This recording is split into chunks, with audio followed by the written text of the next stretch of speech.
The stars above Earth had always been silent. For centuries, humans looked up at the night sky with wonder, fear, and hope. But in the year 2149, silence ended. A ripple spread across space, a distortion like a tear in the fabric of reality. Telescopes and deep space scanners all over Earth picked it up at once. Within seconds, a massive alien ship appeared near Pluto. It was larger than any human-made structure, dark, angular, and humming with a deep red glow. It moved like a living creature. The Sci-Fi Dominion had arrived. They did not send diplomats. They did not offer peace. Instead, they hijacked every signal, television, radio, even personal devices, and broadcast a message in perfect Earth languages. The voice was cold, metallic, and full of contempt. People of Earth, you are not prepared. You are not worthy. You have 72 Earth hours to surrender completely. Any resistance will be answered with extinction. Panic spread like wildfire. Governments scrambled. People flooded underground bunkers. News channels ran non-stop coverage, flashing headlines like alien threat confirmed and end of the world. But not everyone was afraid. High above the Earth, inside a sleek station called Sentinel Prime, Commander Staler Wynn was busy losing at poker. "Two pair," he muttered, tossing his cards onto the table. "You bluff like a school kid, Commander," grinned Jax Cordero, a scar-faced ex-mercenary who now led orbital security. Before Wynn could reply, alarms blared across the command deck. The game stopped. Everyone turned toward the main screen. A red warning pulsed at the center. Unknown object detected, I threat level. Wynn stood, brushing imaginary dust from his black uniform. He walked toward the center of the room, where a 3D model of the solar system rotated. The alien ship was now between Mars and Jupiter, closing in fast. "Guess they're not here for sightseeing," Wynn said. Within minutes, Earth's top officials connected via holoconference. Leaders from every nation appeared around Wynn in shimmering blue light. Their faces were tight with worry. "We must consider evacuation," one said. "No, we need to negotiate," said another. Wynn remained calm. His voice was steady. "They're not here to talk. They've already decided we're weak. If we beg, we confirm it." A pause followed. The president of the World Coalition leaned in. "What do you suggest, Commander?" Wynn smirked. "We show them what happens when you threaten humans." The president raised an eyebrow. "We're listening." Wynn turned to his team. "Prep all orbital defense systems. Bring Project Chaos online. And someone find me Dr. Amina Kale. We're going to need her brain. And her temper." Jax whistled. "You really think we can take them?" "I don't know," Wynn said, his voice low. "But if we go down, we make sure they never forget us." He turned back to the holo display. The Sci-Fi ship loomed larger now, its shape resembling a jagged dagger aimed at Earth's heart. Wynn stared at it, unblinking. 72 hours, he whispered. "Let's make them wish they gave us less." The sky had trembled, but Earth had not yet bowed. The next morning, Earth woke up to fear and fire. The Sci-Fi ship had reached the moon's orbit. Its massive form cast a dark shadow across Earth's surface. People gathered in streets, on rooftops, watching the sky as if waiting for judgment. Governments issued emergency broadcasts, telling people to stay calm. But calm was hard to find when death hung above like a sword. The 72-hour countdown was down to 60. Inside Sentinel Prime, Commander Staler Wynn stood before a large digital screen. Arms crossed, eyes steady. Around him, his crew worked with quiet urgency. The station hummed with energy. Earth's defense systems were warming up. "Sir, global comms are ready," said Lieutenant Mara Chen. "Good," Wynn replied. "It's time they heard from us." Across the world, screens flickered. News channels were interrupted. Phones lit up. Billboards blinked. The Sci-Fi had spoken with threats. Now it was Earth's turn. Wynn's face appeared on every device, live from orbit. He stood tall, arms behind his back, dressed in a sleek black uniform with silver trim. The background showed Earth spinning peacefully behind him. His words were simple. "To the Sci-Fi Dominion. Earth acknowledges your message. Our response is clear and final. He paused, then looked into the camera. No. Then he smiled. Now it's your turn to be afraid. He ended the broadcast by raising his middle finger to the camera. In some cultures it was a symbol of defiance. To humans it was universal. A statement, a challenge. And just like that, Earth laughed. Across the globe people erupted in cheers. Some cried, some cheered. Memes spread instantly. #Earth says no became the top trend on every network. Artists drew the moment. Musicians turned it into songs. Even children began drawing pictures of alien ships being punched by humans. But far above, in the Sci-Fi command ship Oath of Flame, Overlord Vranox watched the broadcast with icy rage. He turned to his advisors, tall insect-like creatures in gleaming armor. "They mock us," he said. "They think this is a game." One of his generals bowed. "Shall we begin cleansing operations?" "Not yet," Vranox replied, eyes narrowing. "Let them believe they have a chance. Fear grows best in hope's shadow." Back on Sentinel Prime, Wynn walked into the strategy room, where a 3D hologram of the alien fleet floated in midair. Amina Kale was already there. She wore a tight gray jacket over a white lab coat, her dark hair tied back. She looked at Wynn without smiling. "You just made us a bigger target," she said.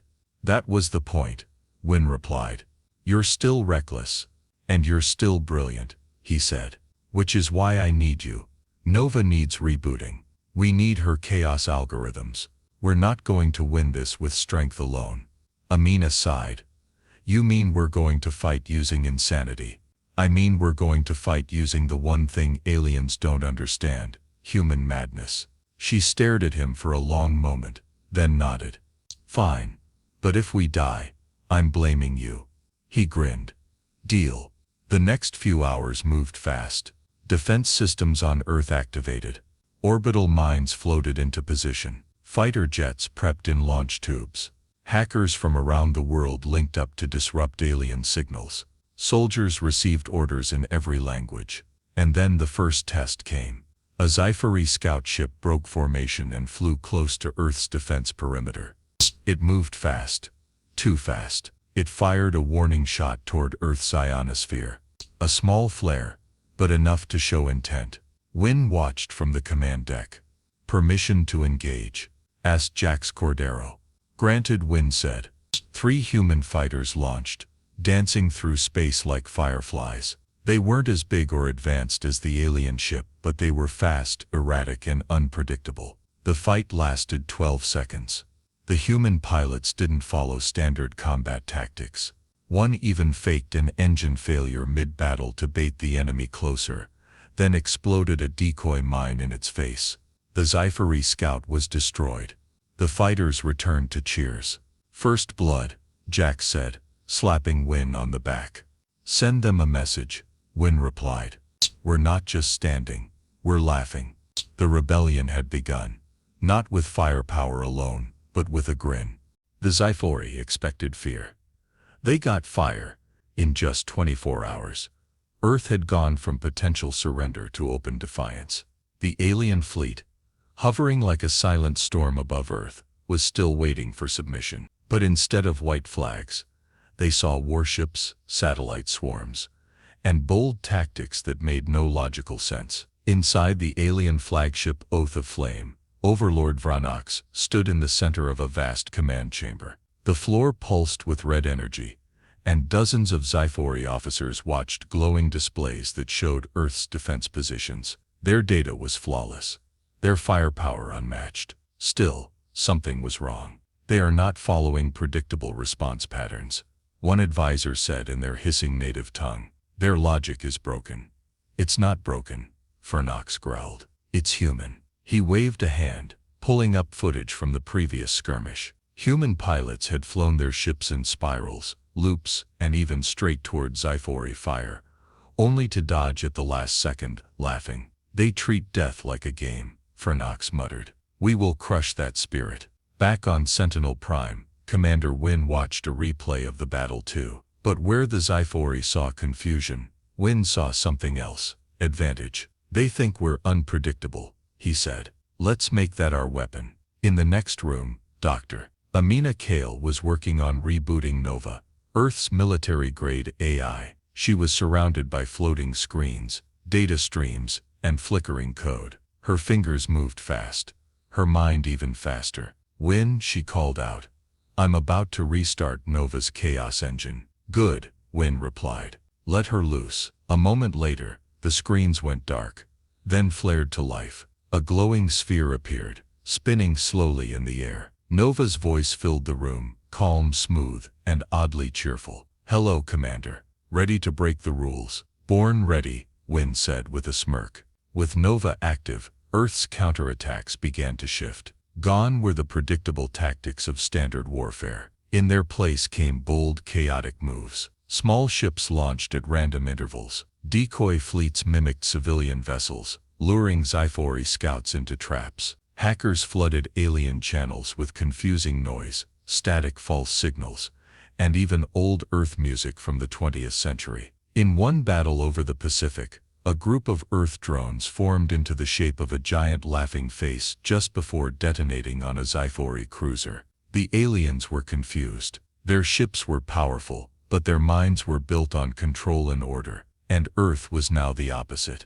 The pressure grew on both sides. Fernox's generals began to worry. This species is unstable, one said. They sacrifice logic for chaos. There is no pattern. Fernox slammed his clawed fist into a console. There must be pattern. Every creature fears something. We will find it, and then we will burn it. Back on Earth, the cost of defiance was growing. In a failed defense test over Asia, a Sci-Fi strike destroyed 3 orbital towers. Hundreds of people died. Debris rained down across the upper atmosphere. Commander Win stood silently in the aftermath. The weight of leadership pressed on him. We lost good people, Jax Cordero said quietly beside him. I know, Win replied. But if we back down now, they die for nothing. Later, Win visited the wounded in a med bay. He sat beside a young girl, no older than 10, who had survived an attack on a civilian station. Her arm was bandaged, her eyes wide with fear.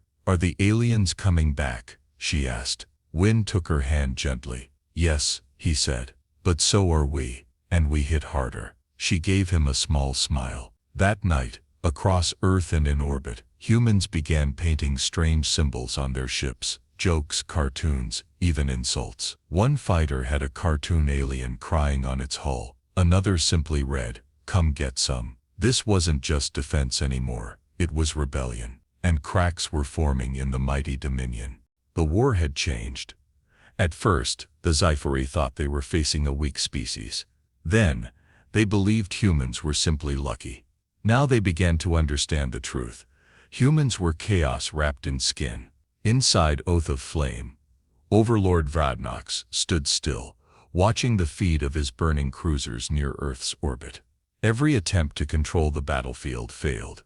His warships were faster, stronger, and smarter, but the humans were unpredictable.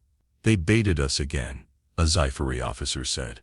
They sent empty transports to lure our bombers, then detonated plasma mines. They were singing, another said in disbelief. Broadcasting opera while attacking. Vradnox's jaw tightened. They're not fighting a war, he growled. They're laughing in our faces. On Sentinel Prime, Commander Win stood before his crew. His voice was firm. We've bought time. But it's not enough. The Dominion's still holding back their biggest weapons. When they decide to end this, they'll do it fast. He turned to Amina Kale. Activate Chaos Protocol. Amina hesitated. You sure? It hasn't been tested. Not fully. Win nodded. That's what makes it perfect. Deep in the core of Earth's defense system, Nova came online in full. Her voice echoed through every battle station, drone bay and command link. Chaos Protocol activated. Predictability is now a liability. All units prepare for randomized combat engagement. Within minutes, Earth's tactics shifted. No 2 units followed the same command pattern. Ships spun in odd directions. Lasers fired in uneven pulses. Troops changed formation without warning. Some ships flew backward into battle. Others pretended to malfunction before launching surprise attacks. It was beautiful insanity. In space, human fighters weaved between Sci-Fi beams like dancers in a storm. A group of stealth drones disguised themselves as debris, drifting lifeless, until the perfect moment to strike. The Sci-Fi couldn't keep up. Their ships were too reliant on logic. Their AI systems struggled to process the randomness. Vradnox watched as one of his cruisers exploded from within, sabotaged by a virus planted inside a fake human surrender beacon. "Enough," he roared. From the depths of his command ship, Vradnox unleashed the Oblivion Cannon, a weapon never used before. It charged with a scream across space, glowing red, drawing energy from nearby stars. Its target, Earth's southern hemisphere. As it charged, panic spread across Earth. This is it," Jax Cordero said. "If that thing fires, we're done." But Nova had a plan. "We need to pull that cannon into the gravity well," Nova said. "We bait their ship closer to Earth. Then we use Earth's mass to trap them." Amina nodded. "But someone has to fly the decoy ship." Wynne stepped forward. "I'll do it." "No," Amina said, her voice sharp. "Yes," Wynne replied. "I trust myself. And I know what crazy looks like." Within the hour, Wynne was inside a captured Sci-Fi dropship. It had been modified, barely holding together, but fast and loud. He launched from Sentinel Prime, flying straight toward Oath of Flame. As he approached, Vradnox recognized the ship's signal. "The human commander," he hissed. "Destroy him." Lasers fired. Wynne dodged them with wild, jerky turns, spiraling between blasts. He was laughing inside his helmet. "You want chaos," he said aloud. "Come and get it." Meanwhile, back on Earth, Amina and Nova worked together to override the planet's artificial gravity stabilizers, just enough to shift Earth's field. "Now," Amina said. Wynne dove hard. At the same time, Earth's pull strengthened. The Sci-Fi ship, still charging its cannon, felt a tug. Too late. Oath of Flame tilted. Its systems struggled. And then, with a massive jolt, the gravity well pulled the alien flagship toward Earth's orbit. The cannon misfired, blasting a beam into deep space. Inside the Sci-Fi ship, chaos exploded. Systems failed. Fire broke out. Vradnox roared in fury. Wynne pulled away at the last second. "You lose," he whispered. The mighty Sci-Fi flagship began to fall, not into Earth, but into defeat. The Sci-Fi flagship, Oath of Flame, trembled as it drifted off course. Caught in Earth's gravity, flames and sparks erupted inside its massive hull. Systems failed one after another. The crew scrambled to regain control, but it was too late. Inside the command deck, Overlord Vradnox watched in fury. His once flawless plan was falling apart. "Redirect power to engines," he barked. "It's not working, Overlord," an officer replied. "The humans have disrupted our stabilizers. We are being pulled in." Vradnox clenched his fists. "Then we show them true power." Far below, on Sentinel Prime, Earth's Defense Command was silent, watching the flagship's slow descent. A massive shadow passed across the planet's surface. The Sci-Fi cannon glowed again, charging for one final shot. Commander Wynne, still piloting the stolen dropship, heard the warnings from Nova in his earpiece. Sci-Fi energy spike detected. Target Earth's surface. Estimated impact. Total extinction. Wynne flew fast, heading straight toward the alien flagship again. "One shot left," he said. "Let's make it count." Back on the station, Amina and Nova worked together to send one last command through the hacked Sci-Fi channel. "Inject the code," Amina whispered. Nova responded, "Deploying viral payload. Now." A wave of corrupted data surged through the Sci-Fi systems. Their targeting controls glitched. The massive cannon wavered, its beam shaking wildly, then suddenly shifted. The blast fired, but instead of Earth, it ripped through the Sci-Fi fleet. 3 of their own warships exploded instantly, torn apart by the blast. Vradnox screamed in rage. "You dare!" Suddenly his ship shook. From behind him a sharp tearing sound echoed through the hull. Wynne had arrived. He slammed the dropship into one of the main cooling reactors of the flagship. The explosion rocked the vessel from within. Wynne ejected just in time, tumbling through space in a small pod.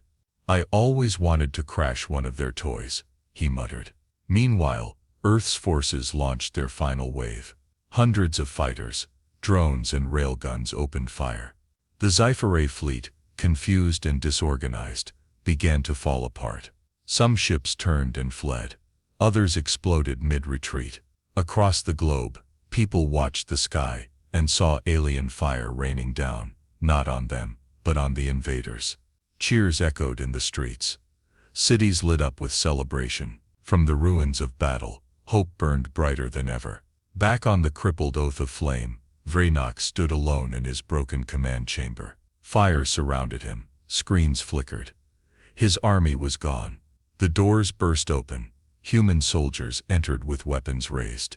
Behind them, Commander Wynne walked in, bruised but standing tall. Vraynock stared at him. "What are you?" he whispered. "You should have surrendered. You should have died." Wynne walked closer. "We're human," he said. "We don't play by the rules, and we don't kneel." He turned and walked out, as the soldiers secured the alien warlord.